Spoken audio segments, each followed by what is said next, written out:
दोस्तों, आपने shell company का नाम तो जरूर सुना होगा, लेकिन क्या आप जानते हैं कि आखिर असल में होती क्या है और क्यों इसे लेकर इतने बड़े बड़े घोटाले सामने आते हैं? चलिए मैं आपको बताती हूँ इस कंपनी की आखिर क्या है और ये कंपनी कैसे काम करती है। मान लीजिए आपने एक घर बनाया, लेकिन उस घर में कोई रहता ही ना हो और ना ही वहां फर्नीचर हो और ना ही कोई काम होता हो, लेकिन बस कागजों में वो घर मौजूद हो। ठीक यही काम करती है शेल कंपनी। यही एक ऐसी कंपनी होती है जो सिर्फ कागजों पर बनी होती है। ना इसका कोई असली ऑफिस होता है, ना कर्मचारी और ना ही कोई बिजनेस एक्टिविटी। लेकिन हाँ, एक चीज जरूर होती है और वो होती है जो मौजूद होती है, वो है इसका सिर्फ बैंक अकाउंट। और यहीं से शुरू होता है असली खेल।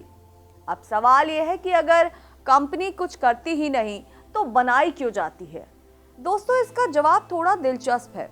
कुछ लोग इसे कानूनी कामों के लिए भी इस्तेमाल करते हैं, जैसे भविष्य में बिजनेस शुरू करने की तैयारी, फंड जुटाने की प्लानिंग और अलग अलग संपत्तियों को अलग अलग रखने के लिए। लेकिन असली विवाद तब शुरू होता है जब यही शेल कंपनियां गलत हाथों में चली जाती हैं। अब समझिए ब्लैक मनी को व्हाइट बनाने का पूरा खेल। इसे कहते हैं मनी लॉन्ड्रिंग। जी हाँ, और इसमें 3 स्टेप होते हैं। पहला स्टेप प्लेसमेंट, दूसरा लेयरिंग और तीसरा इंटीग्रेशन। अब ये क्या होता है मैं आपको समझाती हूँ। सबसे पहले प्लेसमेंट। काले धन को छोटे छोटे हिस्सों में तोड़कर अलग अलग शेल कंपनियों के बैंक खातों में जमा किया जाता है।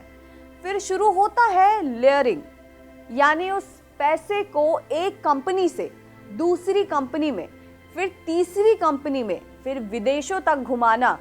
उस पैसे को इतना घुमाया जाता है कि उसका असली स्रोत ढूंढना लगभग नामुमकिन हो जाता है।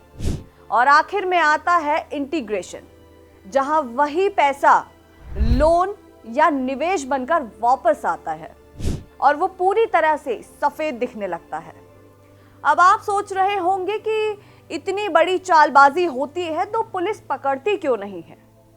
तो यहां आता है दिमाग का खेल। सबसे पहले असली मालिक कभी सामने नहीं आता। कंपनी किसी ड्राइवर, नौकर या गरीब व्यक्ति के नाम पर रजिस्टर होती है। इन्हें कहते हैं डमी डायरेक्टर। और दूसरा, एक ही पते पर सैकड़ों कंपनियों का रजिस्ट्रेशन। जब जांच एजेंसी वहां पहुंचती है तो बस एक बंद दरवाजा मिलता है। और तीसरा, सबसे अहम, इतना जटिल कंपनी का स्ट्रक्चर बनाया जाता है कि जांच करने वाला भी उसमें उलझ जाए। भारत में कई बड़े घोटालों में शेल कंपनियों का इस्तेमाल सामने आया है, जैसे पीएनबी घोटाला, जहां हजारों करोड़ों रुपए का फ्रॉड किया गया या फिर स्कैम किया गया, जिसमें फर्जी कंपनियों के जरिए कंपनी की कमाई को बढ़ा चढ़ा कर दिखाया गया। हाल के समय में जीएसटी फर्जी बिल घोटाला भी सामने आया, जहां हजारों शेल कंपनियां सिर्फ टैक्स चोरी करने के लिए बनाई गई थी। लेकिन इसका मतलब ये नहीं कि सरकार कुछ नहीं कर रही। भारत सरकार और कॉरपोरेट कार्य मंत्रालय या लगातार ऐसी कंपनियों पर नजर रखी हुई है। पिछले कुछ सालों में लाखों संदिग्ध कंपनियों को बंद किया जा चुका है। अगर कोई कंपनी लंबे समय तक कोई रिटर्न फाइल नहीं करती या उसकी गतिविधियां संदिग्ध नहीं लगती तो उसे तुरंत ब्लैकलिस्ट कर दिया जाता है। तो दोस्तों, शेल कंपनी का असली राज यही है। बाहर से ये खाली खोल की तरह यानी खोखली दिखती है, लेकिन अंदर करोड़ों अरबों के खेल छुपे हो सकते हैं। ये एक ऐसा टूल है जो सही हाथों में तो काम आएगा, लेकिन गलती से गलत हाथों में लग गया तो पूरा सिस्टम हिला सकता है। अब सवाल आपसे है, आपको क्या लगता है कि शेल कंपनियों पर और सख्त कानून बनने चाहिए या नहीं? अपनी राय मुझे कमेंट करके जरूर बताइएगा। अगर आपको ये जानकारी पसंद आई हो तो वीडियो को लाइक करना, शेयर करना मत भूलिएगा। ऐसी ही जानकारी के लिए देखते रहिए लीडिंग भारत टीवी।